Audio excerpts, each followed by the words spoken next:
Esa noche, mientras todos los niños dormían, Catalina sostenía un libro viejo bajo su manta y lloraba en silencio. Tenía solo 12 años.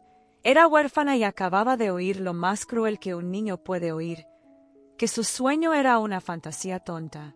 El director del orfanato se rió en su cara cuando Catalina dijo que quería ir a la universidad. Los demás niños se burlaban de ella en los pasillos. La llamaban loca. Pero esa fría noche, con lágrimas en los ojos, Catalina tomó una decisión que lo cambiaría todo. Aún no lo sabía, pero esa humillación estaba a punto de transformarse en el milagro más inesperado que cualquiera pudiera imaginar. ¿Y qué pasó después? ¿Cuántas veces te han llamado loca por tener un sueño demasiado grande? ¿Cuántas veces alguien te ha mirado y te ha dicho que estabas perdiendo el tiempo, que debías despertar a la realidad, que tu lugar en el mundo ya estaba definido y que no había nada que pudieras hacer para cambiarlo? Si alguna vez te has sentido así, entonces entenderás exactamente lo que sintió Catalina en esa fría noche de invierno cuando se dio cuenta de que estaba completamente sola en el mundo, sin nadie que creyera en ella. Esta es una historia emotiva que te conmoverá, una historia de injusticia y fe que demuestra que los milagros ocurren para quienes no se rinden, incluso cuando todo parece perdido. Catalina era una niña huérfana que vivía en el orfanato San Miguel, un lugar donde los sueños se consideraban un lujo, algo que los niños pobres y abandonados no podían permitirse. Tenía solo 12 años cuando lo perdió todo. Sus padres murieron en un trágico accidente, y de repente, esta niña que tenía una familia, un hogar, una vida normal, se vio arrojada a un mundo donde a nadie le importaba lo que sentía o quería. En el orfanato, las reglas eran claras: comes, duermes, obedeces, y cuando llegas a la mayoría de edad, te vas de aquí a trabajar en cualquier lugar que acepte a personas como tú. Este era el futuro que esperaban que Catalina aceptara en silencio. Pero Catalina era diferente. Mientras los demás niños jugaban en el patio o se quejaban de la mala comida, ella desaparecía. Nadie sabía a dónde iba hasta que lo descubrieron. La niña pasaba horas y horas encerrada en la pequeña biblioteca del orfanato, una habitación abandonada y polvorienta con unas cuantas docenas de libros viejos que nadie más tocaba. Allí, sola entre páginas amarillentas y palabras que la transportaban a otros mundos, Catalina encontró algo que había perdido cuando sus padres se fueron: la esperanza. Devoraba cada libro como si fuera el último. Matemáticas, historia, ciencias, literatura, todo lo que caía en sus manos lo absorbía con un hambre que la asustaba incluso a ella misma. Y fue allí, en ese silencio polvoriento, donde nació el sueño más peligroso que una niña huérfana podría tener. Quería estudiar de verdad. Quería ir a la universidad. Quería ser alguien importante, alguien que pudiera mirar atrás un día y decir que había triunfado, que no había dejado que la injusticia de su infancia la definiera. Pero soñar no cuesta nada, ¿verdad? El problema es cuando cometes el error de contar tu sueño a la gente equivocada. Y eso fue exactamente lo que hizo Catalina. Un día, llena de esperanza e ingenuidad, se acercó al director del orfanato y, con los ojos brillantes de expectación, le dijo que quería prepararse para la universidad, que necesitaba ayuda para conseguir material de estudio y que quería intentar conseguir una beca. La respuesta que recibió fue como un puñetazo en el estómago. El director la miró con una mezcla de lástima y desprecio, rió con crueldad y le dijo unas palabras que Catalina jamás olvidaría: «Niña, despierta a la realidad. Eres huérfana, eres pobre, no tienes a nadie. La universidad es para los que tienen familia, dinero, un apellido. Tú no tienes nada de eso. Olvídate de esta ridícula fantasía y aprende a aceptar tu lugar». Las palabras resonaron por los pasillos. Otros niños las oyeron. Y pronto, todos en el orfanato supieron que Catalina era la soñadora tonta que creía poder ser más de lo que realmente era. La humillación fue devastadora. En los días siguientes, Catalina se convirtió en el blanco de las bromas. Se reían de ella en la cafetería, en los pasillos, en el patio. Algunos incluso imitaban su voz diciendo «voy a la universidad» y luego se echaban a reír. Pero lo peor no eran las risas. Lo peor era el silencio que seguía. Esa mirada de lástima que decía sin palabras, «Pobrecita, de verdad cree que tiene una oportunidad». Y fue esa noche fría, bajo la fina manta que apenas le calentaba el cuerpo, sosteniendo ese viejo libro como si fuera su único amigo en el mundo, que Catalina tomó la decisión más importante de su vida. Y lo que hizo a partir de ese momento era algo que nadie esperaba. Catalina no se lo contó a nadie. No pidió permiso. No buscó más ayuda. Simplemente decidió que si el mundo no le creía, les demostraría que estaban equivocados. ¿Y saben qué es lo más increíble de todo esto? La verdadera fe no necesita público. La verdadera fe surge en silencio, cuando nadie te ve, cuando estás a solas con Dios y tu determinación. Mientras ves esta historia, quiero pedirte algo sencillo. Si sientes esta emoción, si algo en tu interior se identifica con la lucha de Catalina, por favor, dale me gusta a este video. Y si crees que el esfuerzo y la fe pueden crear milagros inesperados, suscríbete al canal porque aquí compartimos historias que transforman vidas. Ahora, quédate conmigo, porque lo que sigue te conmoverá aún más. Catalina empezó a despertarse todos los días a las 4 de la mañana, cuando el orfanato aún estaba sumido en la oscuridad y el silencio. Encendía una vela que había guardado y estudiaba. Estudiaba con los mismos libros de siempre, resolvía ejercicios que ella misma creaba y escribía ensayos en hojas de cuaderno que recogía de la basura. Nadie lo sabía, nadie veía, pero Dios veía. Y el universo preparaba algo que esa huérfana jamás podría haber imaginado. Porque mientras todos dormían tranquilos, convencidos de que Catalina había renunciado a su sueño imposible, ella construía en silencio el milagro que cambiaría su vida para siempre. Y entonces, algo sucedió. Algo que silenció incluso a quienes se burlaban de ella. En los meses siguientes, la vida de Catalina se transformó en un viaje silencioso de sacrificio y determinación que nadie a su alrededor podía ver. Mientras el orfanato de San Miguel continuaba con su rutina monótona y desesperanzada, aquella niña huérfana libraba una batalla invisible contra un destino que todos ya habían decidido para ella. La injusticia no residía solo en las crueles palabras del director ni en las risas maliciosas de los demás niños. La injusticia residía en todo el sistema, en la forma en que la sociedad miraba a niños como Catalina y decidía, incluso antes de conocerlos, que no merecían una oportunidad, que su lugar en el mundo ya estaba definido y que soñar era un lujo reservado para quienes nacían con apellido y cuenta bancaria. Pero Catalina tenía algo que nadie esperaba encontrar en una huérfana de 12 años, una fuerza interior que provenía de un lugar inaccesible al dolor. Recordaba el rostro de su madre, esos últimos momentos antes del accidente, cuando aún tenía una familia que creía en ella. Recordaba a su padre diciéndole que era especial, que tenía un brillo diferente en la mirada, que algún día haría grandes cosas. Estos recuerdos eran todo lo que quedaba del mundo que había perdido, y se aferraba a ellos como quien se aferra a una tabla en medio del océano. La fe de Catalina no era solo religiosa, era existencial. Era la negativa absoluta a aceptar que su historia terminaría en ese orfanato frío y desalmado. Las madrugadas se convirtieron en su santuario secreto.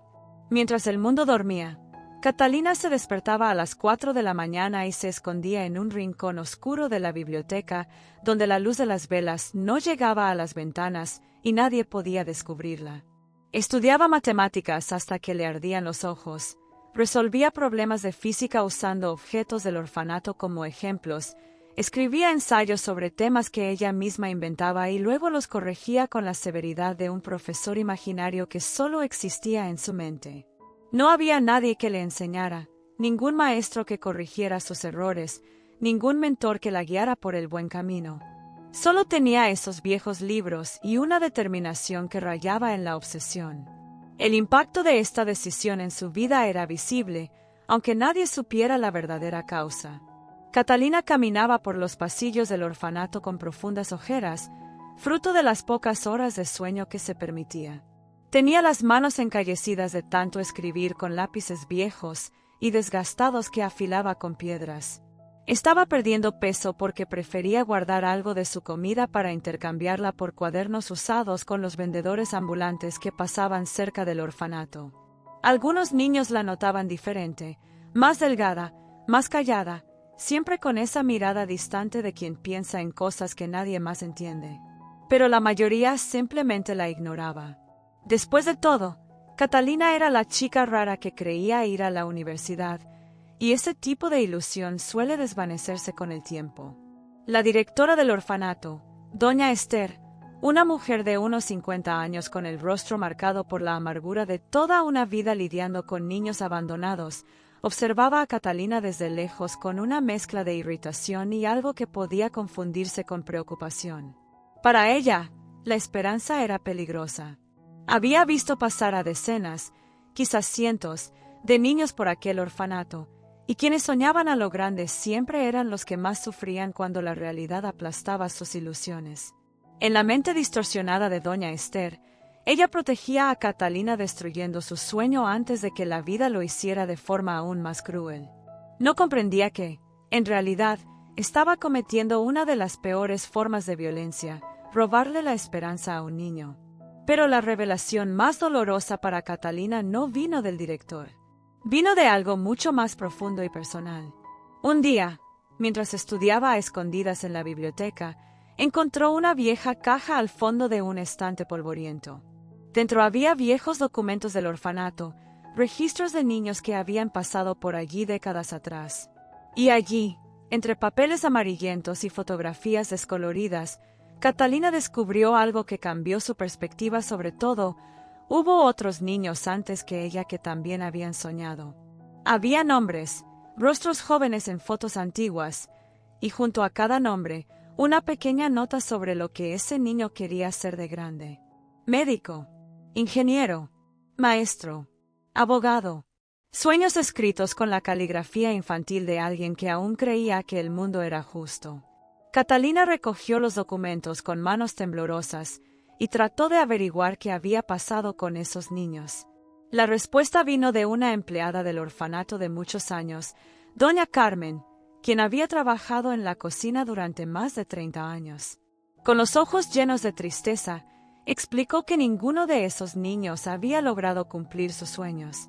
Todos habían dejado el orfanato a los 18 años y se habían puesto a trabajar en trabajos domésticos, fábricas, limpieza, construcción. La vida se los había tragado, y sus sueños habían muerto junto con su infancia. Doña Carmen miró a Catalina y dijo algo que se le quedaría grabado para siempre en la memoria. No es que no fueran inteligentes ni trabajadores, hija mía. Es que el mundo no da una oportunidad a quienes empiezan desde abajo. El sistema fue diseñado para mantener a los pobres donde están. Esa verdad pudo haber destruido a Catalina. Pudo haber sido el golpe final que la hizo rendirse y aceptar el destino que todos esperaban de ella.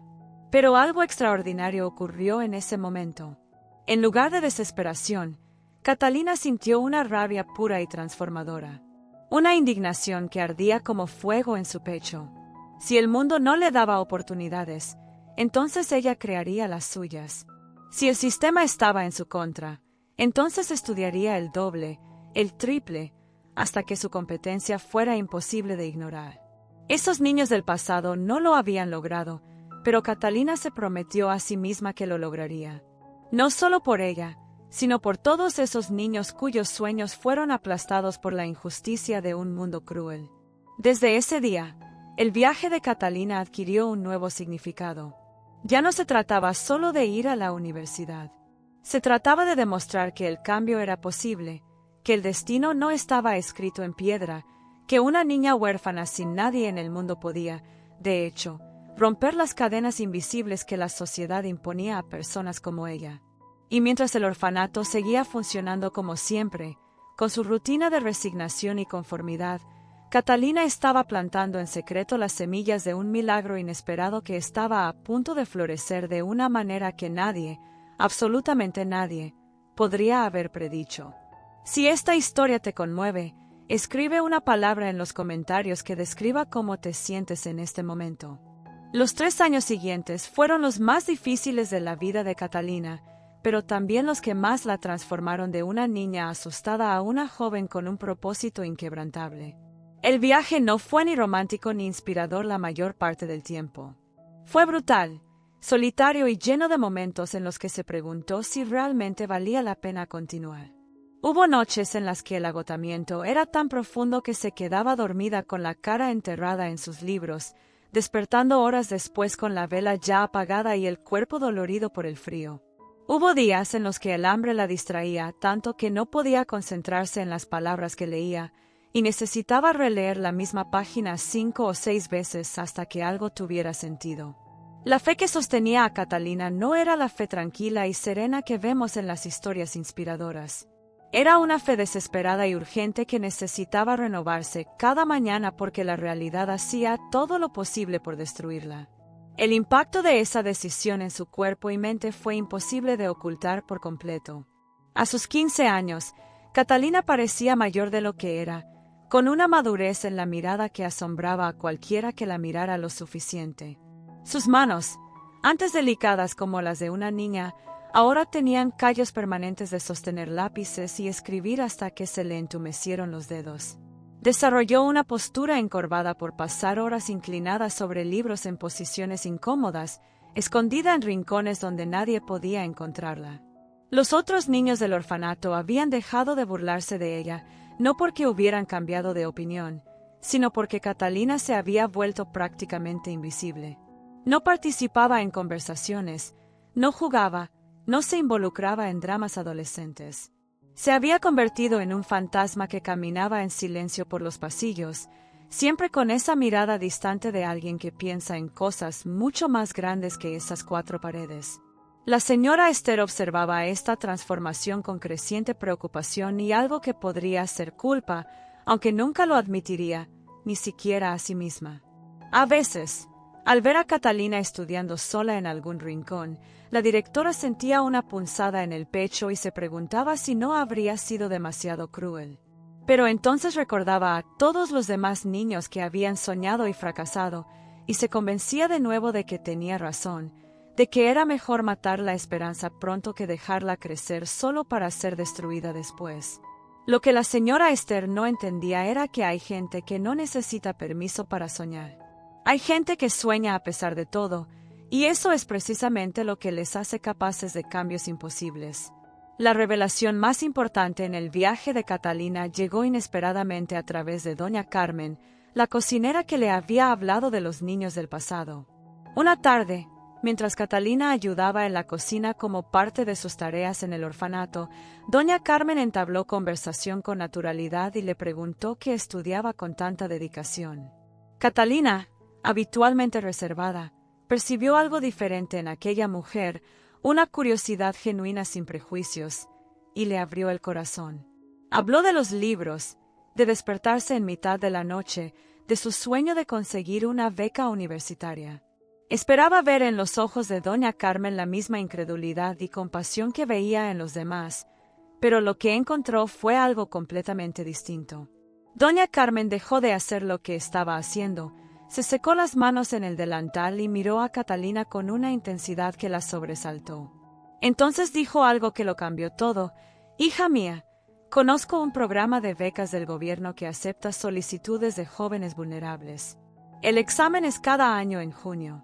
Es difícil, muy difícil, pero si apruebas, obtienes una beca completa para cualquier universidad pública del país». Catalina sintió que se le aceleraba el corazón. No sabía que existía algo así. No tenía acceso a Internet en el orfanato para investigarlo, no tenía a nadie que le diera ese tipo de información. Doña Carmen continuó, ahora con lágrimas en los ojos. Nunca les dije esto a ninguno de los niños de aquí porque siempre pensé que sería cruel dar esperanza donde no la hay. Pero tú, Catalina, eres diferente. Veo algo en ti que nunca he visto en nadie aquí. Tienes fuego en el alma, niña. Y si alguien puede lograr eso, eres tú. Esa conversación fue como si el destino hubiera tocado a la puerta de Catalina de una forma que jamás imaginó. Doña Carmen, arriesgando su trabajo, comenzó a ayudarla en secreto. Trajo de casa libros más actualizados que su hijo había usado en la preparatoria, Imprimió viejos exámenes del programa de becas que logró encontrar en la biblioteca pública de la ciudad e incluso compró cuadernos nuevos y lápices de mejor calidad con su propio dinero. No podía enseñar las materias porque no tenía los conocimientos, pero sí podía darle a Catalina las herramientas y el apoyo emocional que nadie más estaba dispuesto a ofrecerle. Y por primera vez en años, Catalina no estaba completamente sola en su camino. Los meses siguientes fueron una intensa mezcla de esperanza y terror. Catalina sabía que solo tenía una oportunidad, que si reprobaba este examen no habría un plan B, ninguna segunda oportunidad. La presión era abrumadora. Estudiaba ahora con un propósito específico, resolviendo exámenes antiguos, identificando sus debilidades, forzando a su mente a trabajar más allá de sus límites. Hubo momentos en que entraba en pánico, cuando miraba una pregunta de física avanzada o un problema complejo de matemáticas y simplemente no podía entenderlo, sin importar cuánto lo intentara. En esos momentos, la fe era todo lo que le quedaba. Catalina se arrodilló en el frío suelo de la biblioteca abandonada, con las manos entrelazadas y las lágrimas corriendo por su rostro, y oró como nunca antes lo había hecho. Le pidió a Dios no un milagro fácil, sino fuerza para continuar, claridad mental para comprender lo que necesitaba aprender, resiliencia para no rendirse cuando todo dentro de ella gritaba que era imposible. Llegó el día de la matrícula en marzo, y Catalina tuvo que escabullirse del orfanato para ir a la oficina de registro del pueblo. Doña Carmen inventó una excusa para la directora. Catalina estaba ayudando con la compra.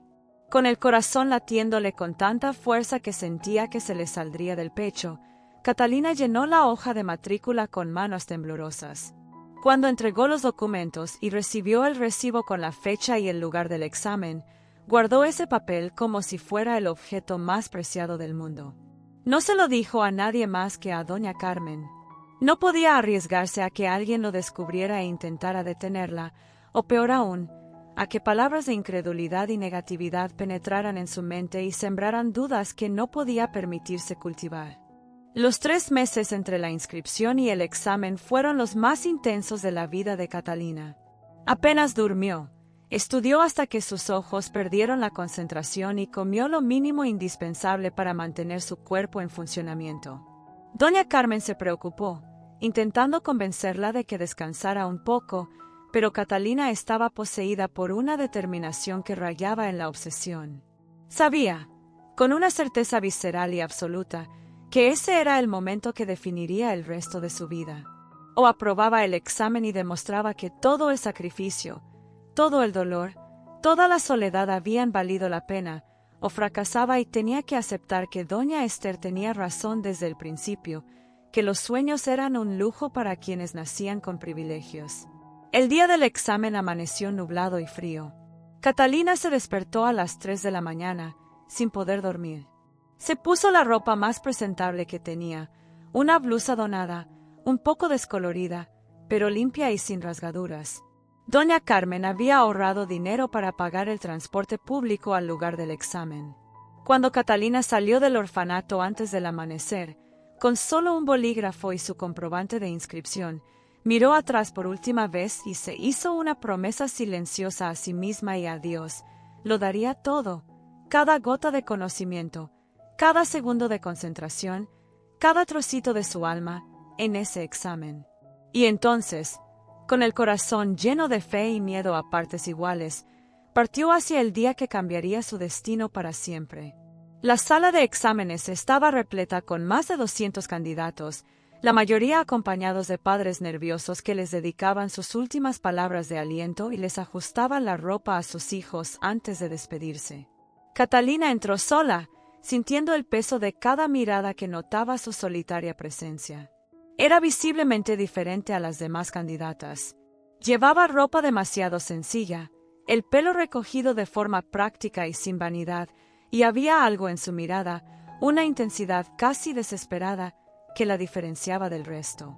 Mientras otros estudiantes charlaban nerviosamente entre sí, comparando los costosos cursos preparatorios a los que asistían y los tutores privados que los habían formado, Catalina se sentó en silencio al fondo de la sala y cerró los ojos. No era una oración formal, sino más bien una conversación íntima con Dios, una petición sencilla y sincera. Permíteme recordar todo lo que estudié, dame claridad, no me abandones ahora. Cuando se distribuyó el examen y el supervisor anunció el inicio del tiempo, Catalina abrió el cuadernillo de preguntas con manos tan temblorosas que tuvo que agarrarse a la mesa con fuerza durante unos segundos. Respiró hondo 3 veces, como había aprendido a hacer en momentos de pánico durante sus estudios en solitario, y comenzó a leer. Las primeras preguntas fueron sobre portugués e interpretación de textos, áreas en las que siempre se había sentido más segura. Las palabras empezaron a tener sentido, los patrones que había estudiado incansablemente empezaron a aparecer, y algo extraordinario ocurrió. La mente de Catalina entró en un estado de concentración absoluta donde nada más existía aparte de ella y esas preguntas. El ruido de la sala desapareció, la ansiedad dio paso a una extraña e intensa calma, y comenzó a responder con una confianza que provenía de lo más profundo, construida a lo largo de 1000 noches de estudio en solitario. Las horas pasaban como minutos.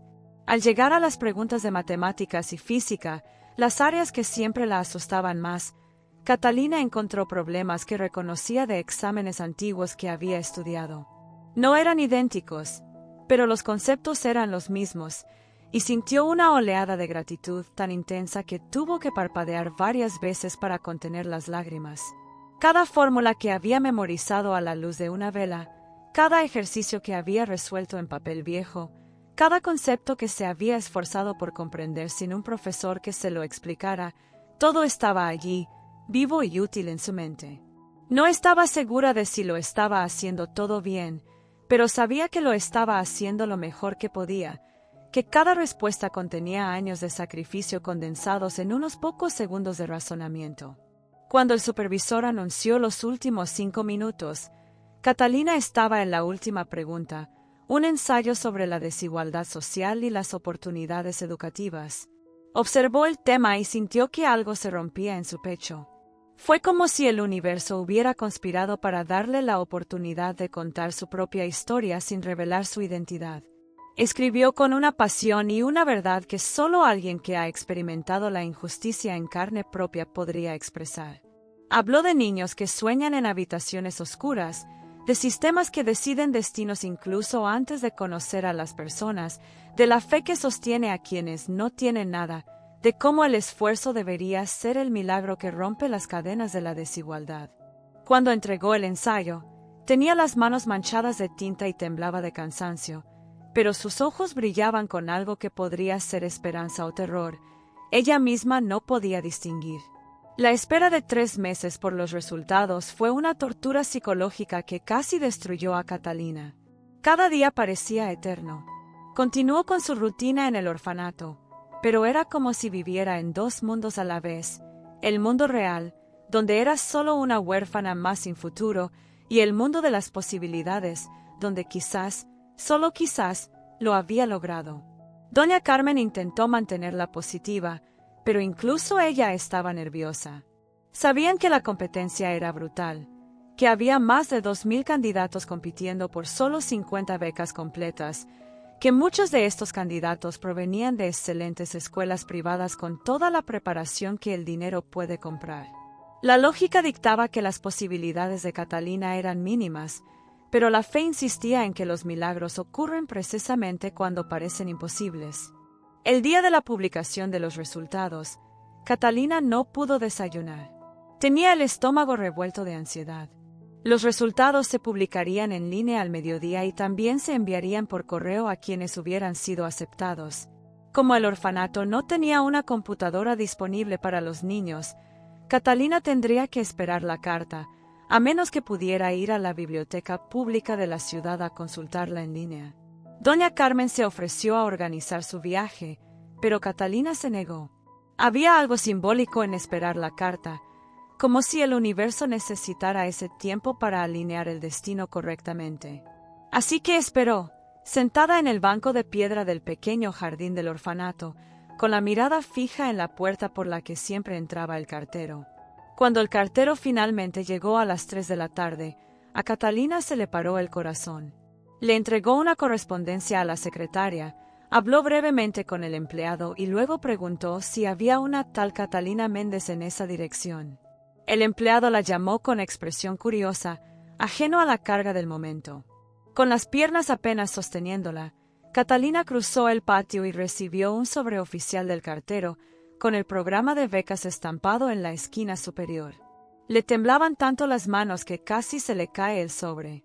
Miró a su alrededor y vio que algunos niños y empleados habían dejado de hacer lo que estaban haciendo y la observaban con curiosidad. Doña Carmen había salido de la cocina y estaba de pie en la puerta, con las manos juntas en una oración silenciosa. Catalina abrió el sobre lentamente, como si desactivara una bomba. Dentro había una carta oficial doblada. La desdobló y comenzó a leer. Las primeras palabras fueron formales y burocráticas, explicaban el proceso de selección y le agradecían su participación. Luego vino la frase que lo cambió todo. Con satisfacción le informamos que ha sido aprobada en el 23º lugar entre 2.400 candidatas, lo que le garantiza una beca completa para la Universidad Nacional. Catalina leyó la frase una vez. Luego la volvió a leer. Y otra vez. Las palabras danzaban en la página porque le temblaban las manos y se le llenaron los ojos de lágrimas que le nublaban la vista. Lo había logrado. Entre más de 2.000 candidatas, la mayoría con recursos y una preparación que ni siquiera podía soñar, Catalina, una niña huérfana que estudiaba sola a la luz de las velas en un orfanato olvidado, lo había logrado. Sus piernas cedieron y cayó de rodillas sobre el suelo de piedra del patio. No sentía dolor físico, solo una oleada abrumadora de emociones que no podía contener en su pecho.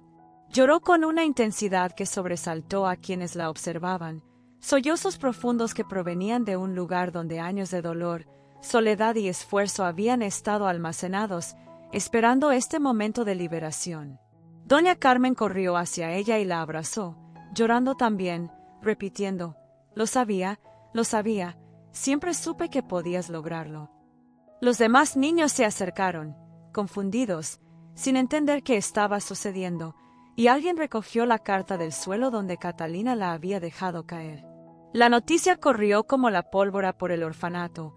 Catalina había sido aceptada en una de las universidades más prestigiosas del país. Cuando la directora, la señora Esther, se enteró de la noticia, salió de su despacho con una expresión que mezclaba la sorpresa con algo que podría ser vergüenza. Encontró a Catalina todavía en el patio, ahora rodeada de niños y personal que la felicitaban, y le pidió ver la carta. Catalina se la entregó en silencio, con los ojos aún rojos e hinchados por el llanto. La señora Esther leyó el documento oficial 2 veces, como si no pudiera creer lo que veía. Entonces miró a Catalina y, por primera vez en todos esos años, no había desprecio ni compasión en esa mirada. Había algo mucho más profundo y perturbador, la revelación de que se había equivocado por completo, de que sus crueles palabras casi habían destruido algo preciado, de que la chica a la que había humillado poseía una fuerza que ella misma nunca había tenido.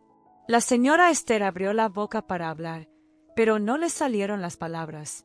¿Qué podía decirse ante un milagro que se juraba imposible? Si estás sintiendo algo fuerte en este momento, deja un comentario describiendo la emoción que esta parte de la historia te provocó.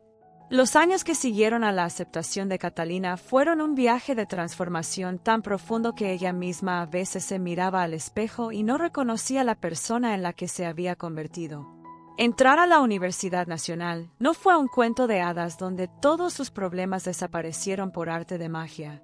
De hecho, fue el comienzo de una nueva batalla, diferente pero igualmente desafiante. Catalina llegó al campus el primer día de clases cargando todo lo que poseía en una vieja mochila, ropa donada, cuadernos que la señora Carmen le había comprado como regalo de despedida y aquella carta de aceptación que guardaba como un talismán sagrado. Miró a los demás estudiantes que llegaban en autos con sus familias, cargando maletas caras y computadoras portátiles nuevas, y sintió por primera vez en mucho tiempo esa vieja sensación de no pertenecer. La diferencia era que ahora Catalina tenía algo que no tenía a los 12 años, la absoluta certeza de que merecía estar allí. Cada vez que el síndrome del impostor intentaba susurrarle que era un fraude, que pronto descubrirían que no era lo suficientemente inteligente, recordaba las mañanas estudiando a la luz de las velas, el examen que había superado a miles de candidatos privilegiados, el viaje imposible que había completado sola. Esta certeza se convirtió en su armadura contra un mundo académico que no siempre era amable con quienes provenían de orígenes humildes. Había profesores que la subestimaban por su acento y su ropa sencilla. Había colegas que hacían comentarios condescendientes sobre los programas de becas. Había momentos en los que se sentía completamente perdida en conversaciones sobre viajes internacionales y experiencias que nunca tendría. Pero Catalina había desarrollado algo poco común con los años, la capacidad de transformar el dolor en combustible. Cada mirada de desprecio, cada comentario elitista, cada vez que alguien la hacía sentir inferior, lo convertía en más horas de estudio, más dedicación, más determinación para demostrar no solo a los demás, sino a sí misma, que sus circunstancias de origen no la definían. Eligió pedagogía como carrera, una decisión que algunos consideraron un desperdicio de talento, ya que tenía suficientes calificaciones para medicina o ingeniería, carreras más prestigiosas. Pero Catalina sabía exactamente lo que hacía. Quería enseñar porque comprendía, de una forma visceral que pocos entendían, el impacto transformador que la educación tenía en la vida de quienes no tenían nada. Durante sus 4 años de universidad, Catalina trabajó en 3 empleos diferentes para mantenerse. Su beca cubría la matrícula, pero no los gastos de manutención, y se negó rotundamente a pedir ayuda financiera al orfanato ni a ninguna organización benéfica. Había un orgullo feroz en esta negativa, nacido de años de ser tratada como objeto de lástima. Quería demostrar que no solo podía sobrevivir, sino prosperar completamente sola. Trabajó en una biblioteca organizando libros, dio clases particulares a niños de familias adineradas que, irónicamente, pagaban en 1 hora lo que ella ganaba en un día entero en otros trabajos, y los fines de semana limpiaba oficinas comerciales cuando los edificios estaban vacíos. El agotamiento era constante, crónico, pero había aprendido hacía años a desenvolverse con la falta de sueño y recursos limitados. Lo que nadie esperaba, ni siquiera Catalina, era que se convertiría en una de las mejores estudiantes de su clase. Sus profesores comenzaron a fijarse en ella no por lástima ni por cuotas sociales, sino por puro mérito. Sus ensayos sobre la desigualdad educativa estaban escritos con una profundidad emocional e intelectual que solo alguien que había vivido el problema podía alcanzar. Su trabajo sobre metodologías de enseñanza para niños en situaciones sociales vulnerables ofrecía perspectivas prácticas que los manuales académicos no podían captar. En su 3er año, uno de los profesores más respetados del departamento la llamó aparte y le dijo algo que la hizo llorar. Catalina, llevo 30 años enseñando y he tenido cientos de estudiantes brillantes. Pero tú tienes algo que no se puede enseñar en la universidad. Tienes la verdad.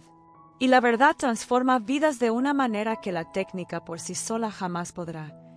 La revelación más importante de la trayectoria universitaria de Catalina llegó durante unas prácticas obligatorias en una escuela pública de un barrio pobre.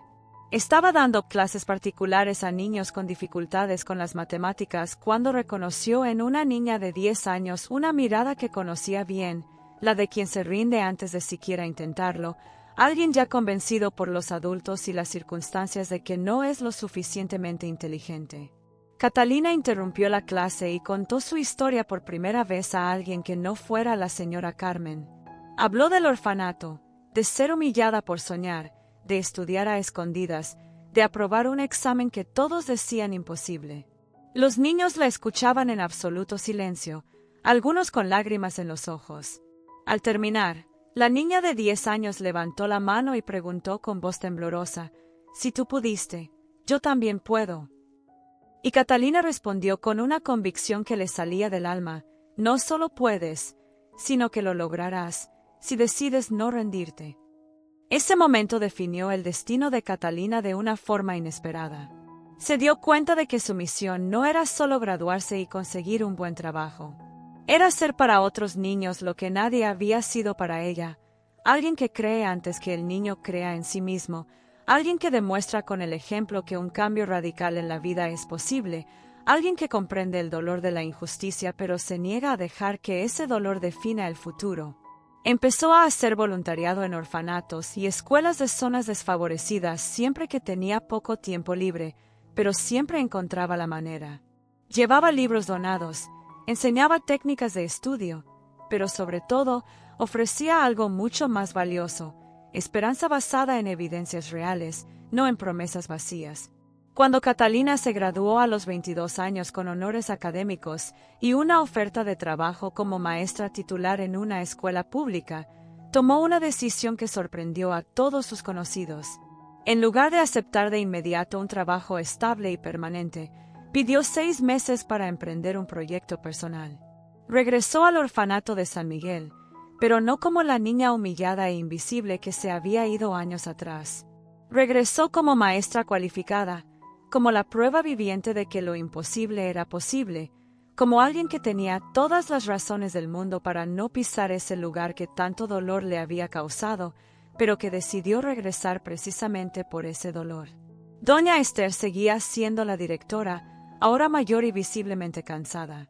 Cuando Catalina entró en la oficina y propuso crear un programa de mentoría educativa para los niños del orfanato, ofreciendo su tiempo para enseñar y preparar a los jóvenes para los exámenes de becas, la directora guardó silencio un largo rato. Entonces, por primera vez, la mujer que había destrozado sueños con palabras crueles hizo algo inesperado: se disculpó. Con la voz entrecortada y los ojos llorosos, doña Esther dijo: «Catalina, me equivoqué contigo. Totalmente equivocada.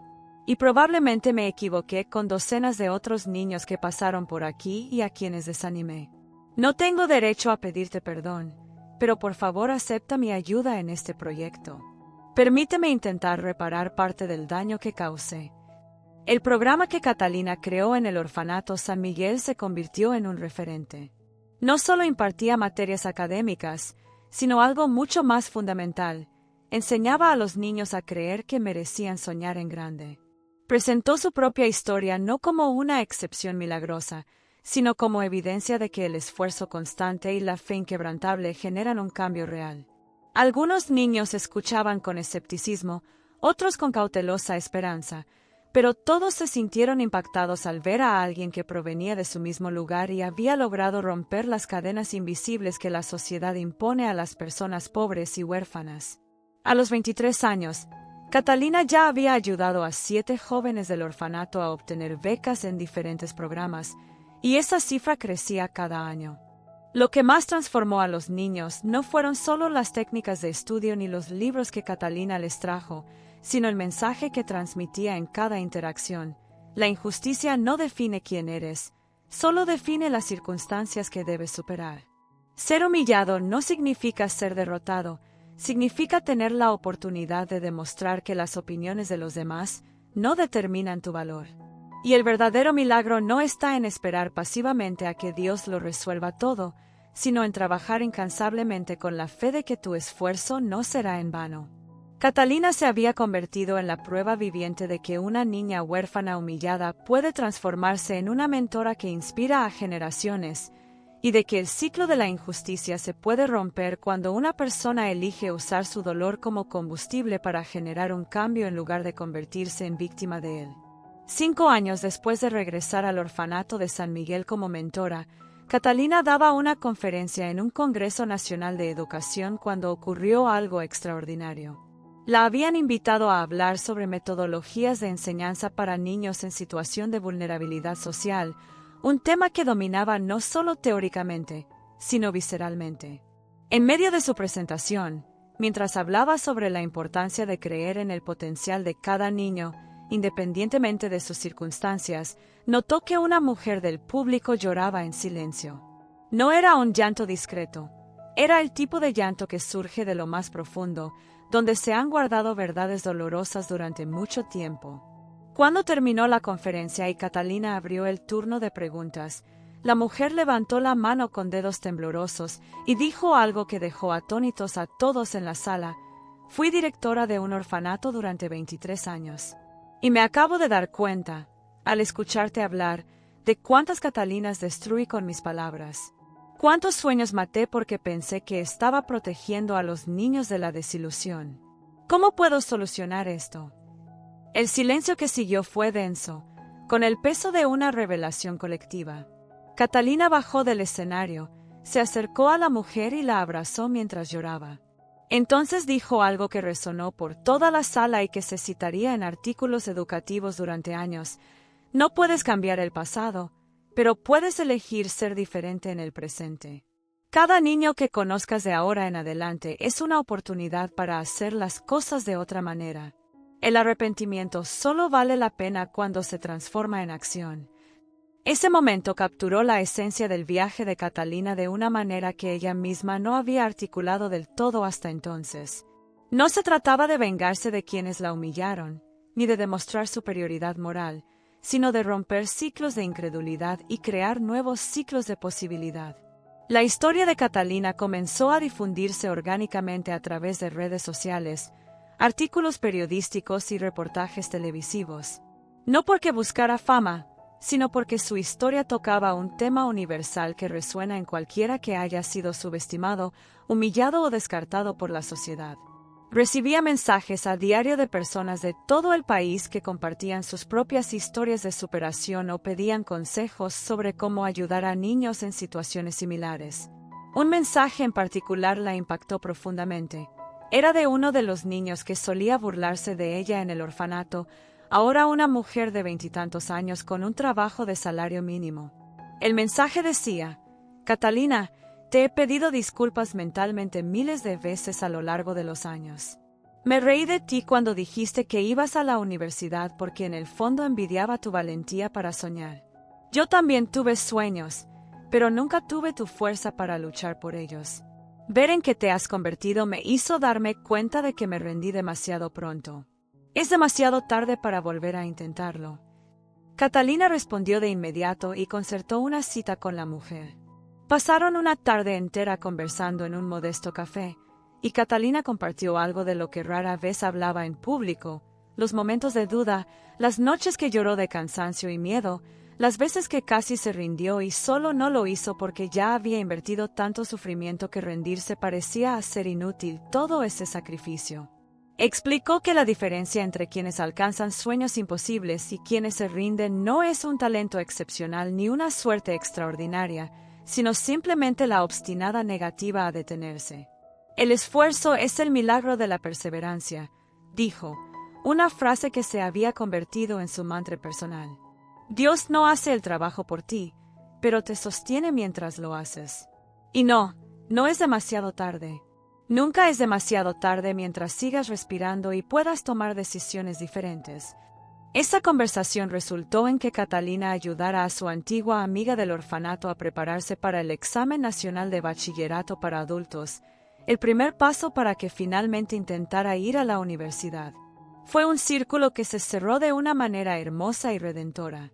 La niña que se había burlado ahora era mentora de la niña que había sido burlada, y no había resentimiento en esta dinámica, solo una comprensión madura de que todos éramos producto de un sistema que enseñaba a los niños pobres a no soñar, y que liberarse de este condicionamiento era un acto revolucionario que beneficiaba no solo al individuo, sino a toda la comunidad.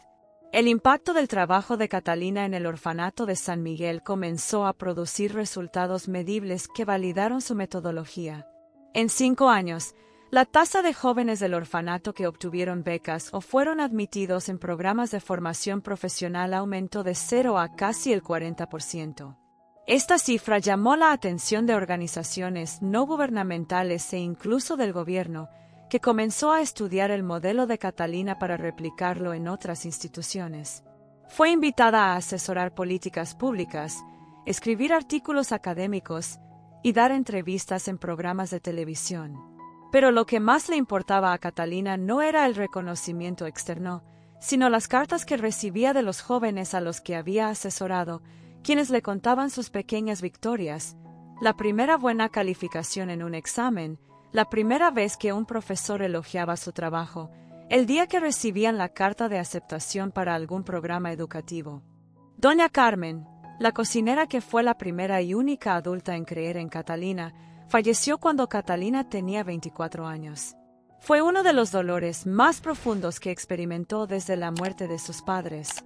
En el funeral, Catalina pronunció un discurso en el que la llamó su heroína silenciosa, la mujer que eligió creer cuando habría sido más fácil no hacerlo, que arriesgó su trabajo para ayudar a una niña con un sueño imposible, que demostró que un solo adulto que cree genuinamente en una niña puede cambiar por completo el rumbo de una vida.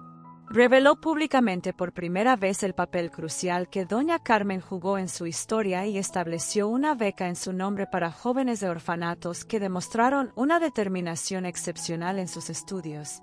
La verdad más profunda que Catalina descubrió a lo largo de su camino no fue sobre la educación ni sobre la superación de la pobreza, sino sobre la naturaleza humana y la capacidad de decisión.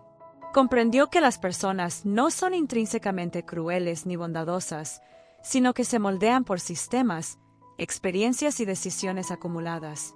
Doña Esther no era un monstruo, era una mujer destrozada por años de ver fracasar a niños y que desarrolló una coraza de cinismo como mecanismo de protección. Doña Carmen no era una santa, era una mujer común y corriente que eligió hacer algo extraordinario en un momento crucial.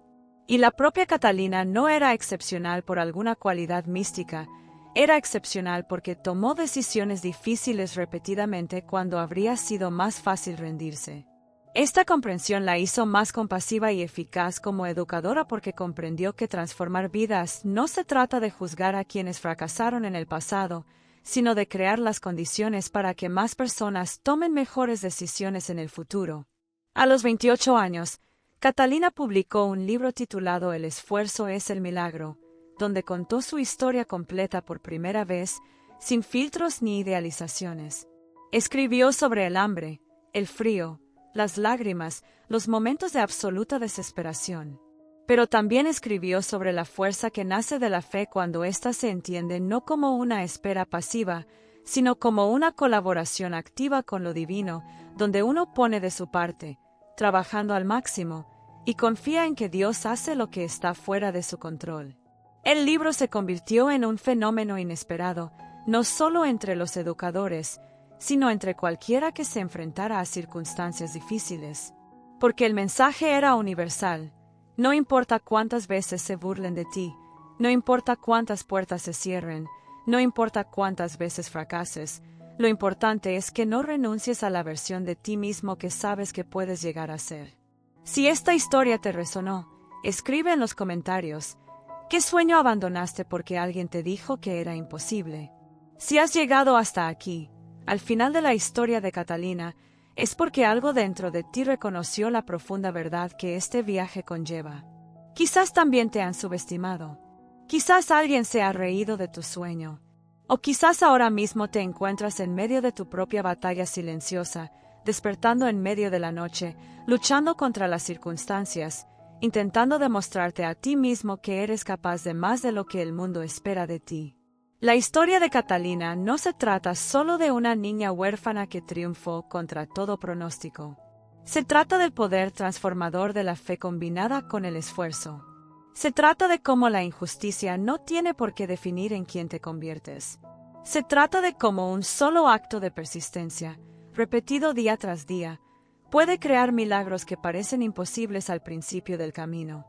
Si esta historia te conmovió, si te hizo sentir algo real, quiero pedirte 3 cosas sencillas. Primero, suscríbete a este canal, porque aquí compartimos historias que no solo te conmueven, sino que te transforman. Historias de personas reales que enfrentaron lo imposible y triunfaron gracias a la fe, el esfuerzo y la negativa a rendirse. Segundo, dale a me gusta a este video. No es solo un botón, es una forma de decir que historias como esta merecen ser contadas, que mensajes de esperanza y superación necesitan llegar a más personas que luchan en silencio ahora mismo. Y tercero, quiero que dejes un comentario especial. Si has visto hasta aquí, escribe, llegué al final porque sigo creyendo en los milagros. Esta frase me demostrará que no solo viste, sino que sentiste y entendiste el profundo mensaje de esta historia. Y si quieres, también cuéntame qué sueño luchas por alcanzar, porque leo cada comentario y tu historia importa.